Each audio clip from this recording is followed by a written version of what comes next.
Great, so here we are with Michael from Insta360, and Insta360 has just brought out their new camera, and Michael, this is the Insta360 One R. Okay, could you tell us a bit about it? Sure, yeah, so first of all, we're really excited about this camera. Yeah. There's nothing on the market that's currently like it. It is the world's first modular action camera. And we say the word modular, but what it really is it's an adaptive camera. And the reason that it's adaptive is because it can really suit an end user's style and needs all in one camera. So it comes with 3 different lens modules right now to start. There's and the 3 pieces kind of detached from each other. So the battery comes off here, and then you have a control module that has a touch screen on the back, and you have a lens module, and we have 3 of them. So the one that I'm holding here is actually a really special one. This is collaborated with Leica. Yeah. And this is the first time we've ever had a professional lens collaboration of this sort. So Leica co-engineered this lens. It's the first 1-inch sensor in an action camera. And we're really excited about it. So the low light is quite phenomenal. It's about a 14.5 millimeter equivalent, so it's really wide. And we also... And the benefit of that is you look at the GoPro Max or the GoPro action cameras, and in low light it gets really grainy. So that enables a lot more light to get through and reduces that grain. Yeah, I mean, this really reminds me of like a Sony A7S. This is packing the power of a DSLR in a tiny little form factor. And for those of you, so the idea behind this camera is that with our previous generation, with the 1X, we pushed people into saying, well, you can just shoot everything in 360 and then you can reframe it and you can figure it out in post. But what we've realized is after about a year of use with the 1X is that there's not always going to be a need to shoot 360-degree footage. Yeah. And for those moments, you can take the fixed angle lenses and you can attach them super easily. Yeah. There's no calibration required for attaching and reattaching different lenses. Mm-hmm. The camera is automatically going to detect what lens you're using, so there's a lot of computing power that's going into them. And what we've also done with this camera is we've made it really simple to have either an action camera or a vlogging camera. So if I attach the regular wide-angle lens onto this camera, I can have an action camera with the screen in the background. Or if I'm a vlogger, for all the YouTubers out there, I can flip it and I can have my own vlogging setup here, so you can see really the camera here. It's really it's a sleek and efficient design because it draws less power from not having to have a front and a back facing screen. And what you're seeing here is our classic 360-degree module. So if I want to, I can attach this. This shoots 5.7K video.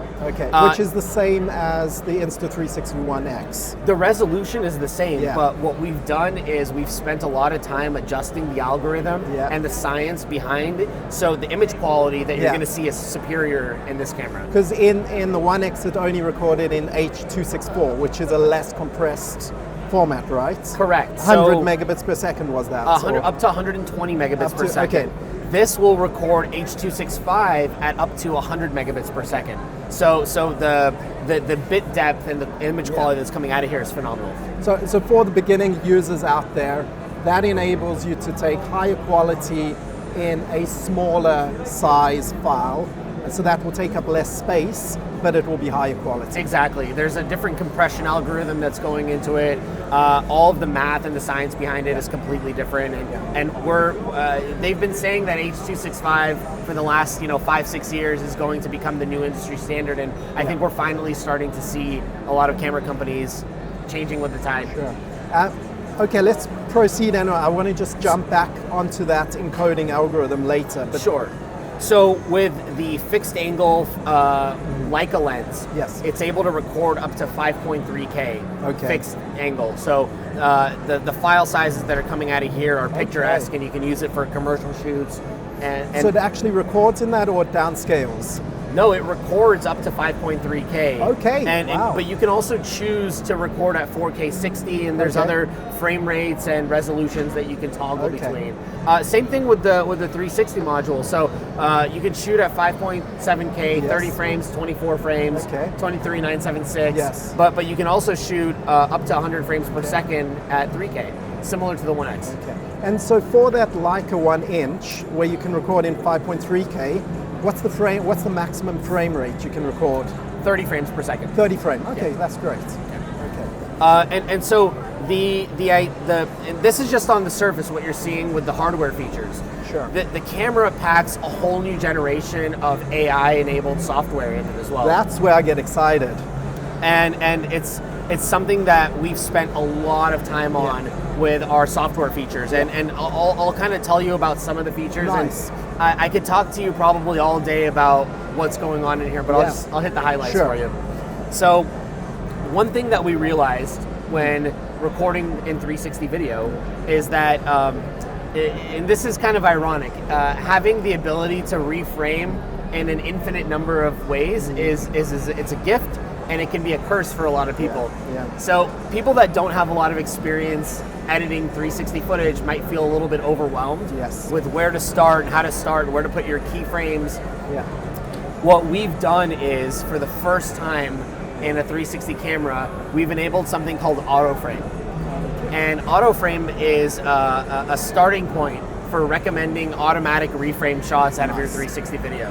So, and you know, it's not the end-all be-all solution. You're going to be able to take those recommended clips and increase the length, or change the pivot points, or downscale, or whatever you want to do. Or you can just take it as is and export those individual clips. And this is on the app and the computer, or is it just on the app? So for now, all these features are just going to be in the app. Okay. But like we've done with other cameras in past generations, is we're slowly integrating the features into the desktop software. Okay. And is there a minimum spec phone that users have to have to run?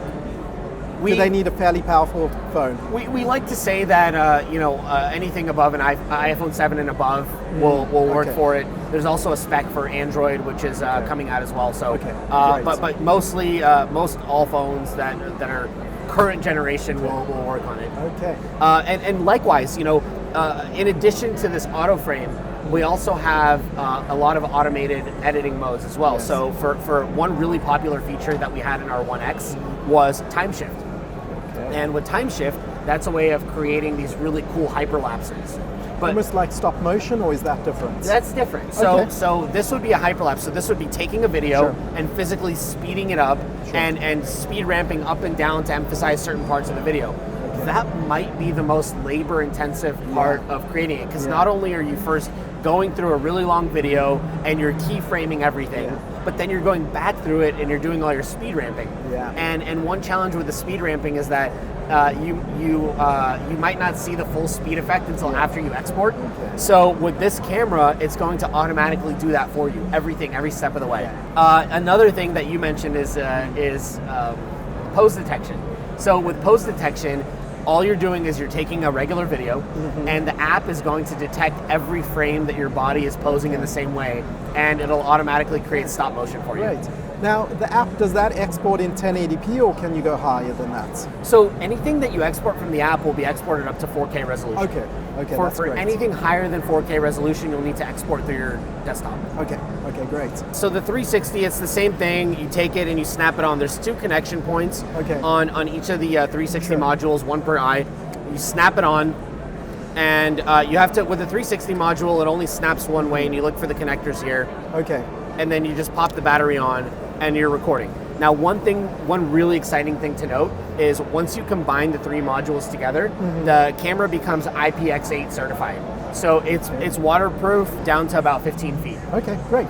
And you might be asking yourself, like, that's pretty incredible, because there's a lot of connection points with this camera. But what we've done is we've reinforced every metal connection point to be waterproof, and it's something we put a lot of time into. Okay, interesting. And we have lens protectors as well. We do. So a big challenge with 360 cameras and just action cameras in general is once those things drop, the first thing that's going to go is the lenses. And you may have experience breaking a few cameras. I've definitely broken a few cameras. And so what we've done is we've created these really great lens protectors for the camera at every step of the way. Okay. We have one for the 1-inch sensor, and we have these cool little nifty lens protectors for the 360 module. Now, I need you need a special cage to put it on. To put it around. It's a frame that also has a 1/4-20 adapter, and you connect the lenses directly onto the frame and they cover it. Now, the design that went into these lenses was actually quite intricate because we've seen a lot of lenses that have more of a bubble shape, and that shows up in your footage. And so what we've done was we've flattened out the lenses, and we've spent a lot of time making sure that they don't appear in your stitch. Okay, great. How good is the 360 underwater? Is it about the same as the previous 1X? We spent, again, a lot of time on the 1X optimizing the underwater stitching algorithm, and we got it to a really good point where it was a standalone in terms of 360 cameras. With the fixed angle cameras, it's going to be even better because you're not going to have to worry about the stitching. And especially with the 1-inch sensor, which performs exceptionally under low light, you're going to see some really great quality underwater footage. And the thing that I love about these lens protectors is ND filters, because no doubt people create ND filters, if not yourselves, so you'll be able to really get good film effect with ND filters, and that's slow motion effect at high shutter speed. Absolutely. We're looking at not just ND filters, but the entire ecosystem of what can be created for this. And the reason for the modular design is, down the road we might decide to put out another lens, and people don't have to wait a whole year for a new product to come out, and we can serve them additional options much quicker, and they don't have to upgrade their whole camera system. They can just purchase an additional lens. So we're really excited about what this camera is going to mean, not just for consumers, but prosumers and professionals who are all using these for their productions. Yeah. So the exciting thing about this camera is it's easy to use for beginners and just vloggers, YouTubers. But for prosumers, this starts to get into the prosumer territory that the QCam 8K is in, where it starts to be, if you're professional and you want that extra flexibility, then this starts to allow you to play in that field with the 1-inch sensor. Also, ProRes supports. You guys have just introduced ProRes 422, which is great because it allows us to edit really quickly. Could you speak a little about that? Yeah, so I mean, professional codecs are super important, and every pro user is going to come back and say, well, H.264 and H.265, I can't deliver that to my client. So we've been looking at ProRes for quite some time now, and it's still under development for the 1R. But it will release sometime in the next few months, and we're officially approved for ProRes. The one thing to note about the difference between a camera like this and something like the QCam 8K is that we really thought about this for a long time. Should we make a camera that has a 360 module that has 8K or higher resolution? And the debate ended up going in favor of not doing that, because at the end of the day, unless you're building in a 12K capability in a handheld camera that's going to require some serious computing power, you're not going to be able to compete with a fixed angle 4K 60 lens, which has now become the industry standard for action cameras and even cell phones now. So we went in a different direction, and we said, okay, well, you'll have your 360 for these special shots and moments that you want to capture, but then you can use the 1-inch sensor and the fixed angle 4K 60 sensor for all of your other shooting needs, and cross that with the power of Insta360 computing and app software, and you're looking at completely different solutions. So I don't think the two cameras are at all comparable. And going forward, as the form factor of lenses decrease, theoretically you'd be able to have bigger lenses for 360 as well, which should allow you to capture more sort of low light functionality on 360, right? Well, potentially. It's hard to weigh in on that, but I do know our engineers are always cooking up something really exceptional. So don't be surprised to see even better solutions from us in the future. So I'll put you on the spot now. ProRes 422, exported at least off the desktop, is really important. Because, for example, GoPro Max, you try to, they have ProRes 422 export, and it's much faster. If you try to export in H.265, without a GPU, that just takes ages and it's almost unusable. So that's a plug for ProRes 422 support for us more prosumers that don't use the apps as much.